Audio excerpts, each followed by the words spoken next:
The death, burial, and resurrection of Yeshua is central to our faith.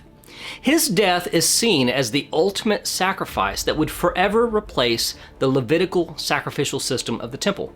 But this is a huge problem. According to the passages in the Torah that spell out the parameters of a sacrifice, Yeshua, or any other person for that matter, doesn't fit the bill. So if that's the case, how do we benefit from Yeshua's death? I think we can find the answer in this week's 5-Minute Torah.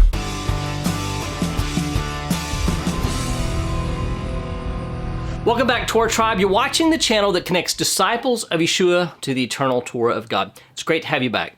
Let's jump straight into what you're here for. This week's Torah portion is the double portion of Mattot-Massei, Numbers 33:1 through 36:13. And here are the three things that you need to know about it.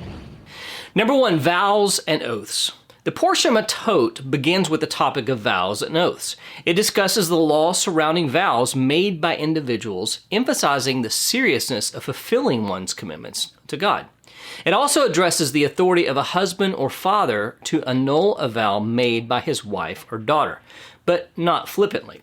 The reason he is given this authority is because he is responsible for the welfare of his family, and the power of veto is to be used to protect his wife or daughter from rashly spoken words that may have unforeseen long-term consequences. This topic highlights the significance of personal integrity, the weight of one's spoken words, and the importance of honoring vows and oaths. Number two, journeys and encampments. The portion Massei focuses on the Israelites' journey through the wilderness, recounting their various encampments and the stages of their travels. It provides a detailed list of the places where they camped, the duration of their stay in each location, and significant events that occurred during their journey. It highlights the Israelites' physical and spiritual journey toward the Promised Land, emphasizing the challenges they faced, the milestones they achieved, and the fulfillment of God's promises. And number three, division of the land. The portion Massei also discusses the division of the Promised Land among the tribes of Israel. It outlines the borders and allocations of territory for each tribe, ensuring that the land is distributed fairly and proportionately among the tribes.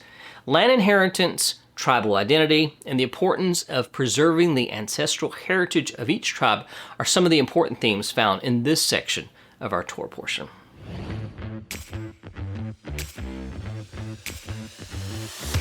The 5-Minute Torah is an indispensable resource that every disciple of Yeshua should proudly own.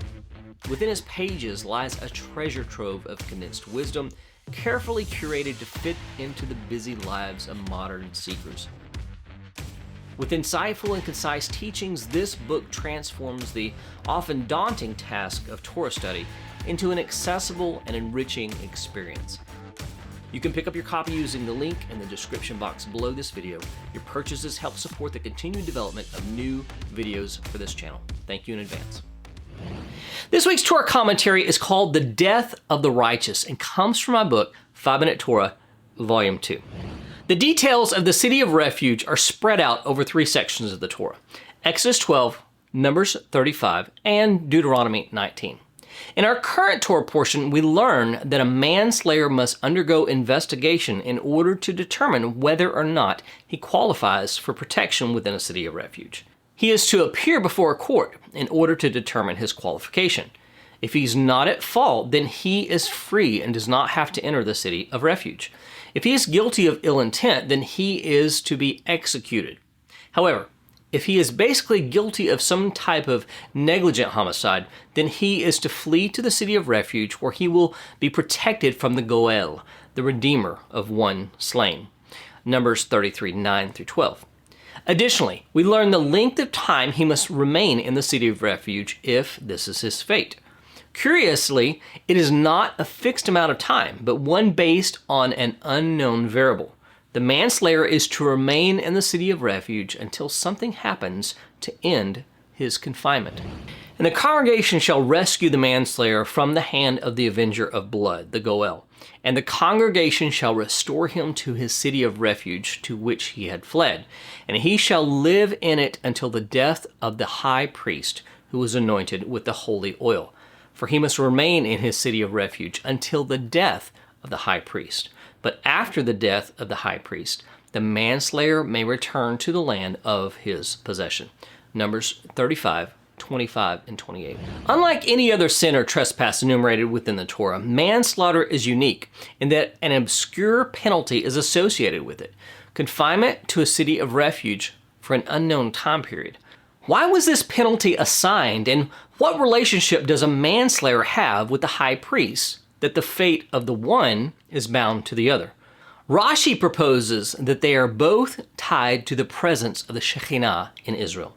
He says that the merit of the high priest caused the Shekhinah, the divine presence, to dwell among Israel, while the manslayer caused the Shekhinah to depart from Israel.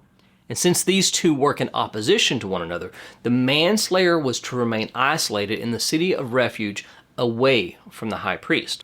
Does this connect in any way to Yeshua's death? Traditionally, the death of Yeshua has been seen as a fulfillment of the Torah's sacrificial system.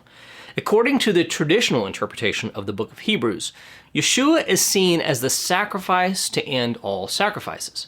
His death would forever replace the Levitical system. However, anti-missionaries are quick to point out that Yeshua's death does not fit the requirements for a valid sacrifice according to the laws of Torah. Just as the Torah does not accept the sacrifice of dogs, cats, elephants, or any other unkosher animal, human sacrifice is not an acceptable sacrifice either. Only bulls, goats, lambs, and a few birds qualify according to the Torah's specifications. As a matter of fact, it strictly forbids human sacrifice.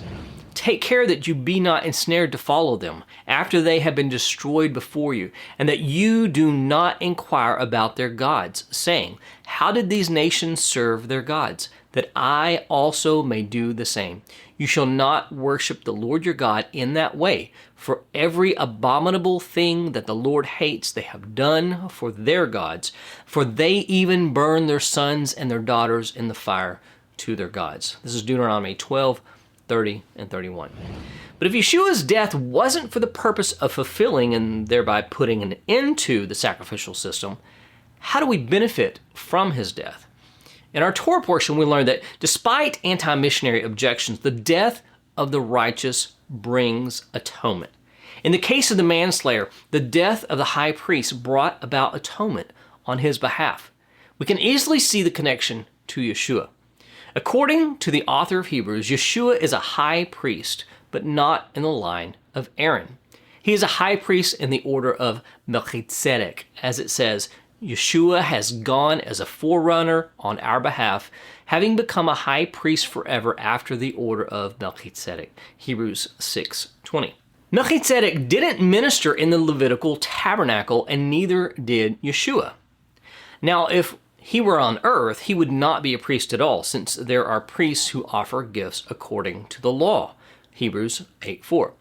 His ministry was not in the earthly tabernacle, but in the heavenly tabernacle, where he appears before God on our behalf. See Hebrews 9:24. Therefore, his priestly role, although it doesn't replace that of the divinely ordained Levitical priesthood, is greater than the one operating in the tabernacle or the temple.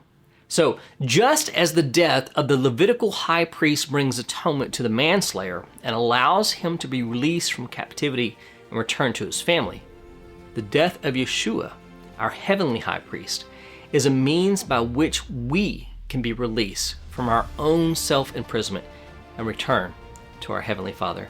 Yeshua died as the heavenly high priest on our behalf in order to make this possible. May his merit continue to provide blessing and atonement for all who call on him until his return. Thanks for joining me each week for these 5-minute Torah insights. Please do me a favor. If you enjoyed this video, please give it a thumbs up so that others will be able to find it and benefit from it as well. I appreciate it and thank you in advance. We'll see you soon with another Messianic insight into the eternal Torah of God. Blessings from Minute Torah.